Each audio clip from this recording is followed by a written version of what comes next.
तो संडे ना समस्त घर चिकेन मटन तो निहाती हेइथिबो। देखंतु तो ये गरम गरम भात को लाल लाल झोल पाटिरे लाल आसी जाउची ना।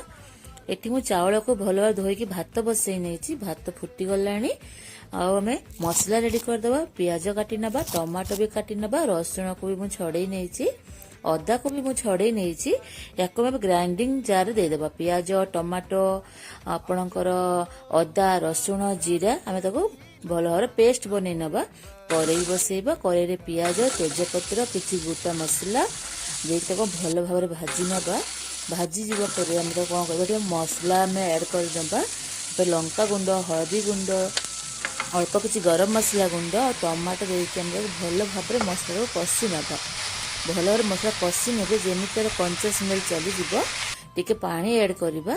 मसला को लाल भाव भाजी नेबे। एठी मु चिकेन को आमे मु आगरो आपनकर मैग्नेट कर रखि नेथिली दही तेल और हळदी देकी ताको मु आधा घंटा आगरो मैग्नेट कर नेथि। देखो चिकेन भी रेडी हे गलानी।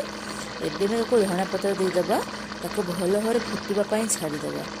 भल भाव फुटी गला परे हम कोन करबा करी गैस बंद कर नबा। एबे में गरमा गरम सर्व करबा भात संगे लाल लाल चिकेन झोल। देखुचंदी तो केते यम्मी देखा जाउची। आ डेरी करंतु जल्दी आस।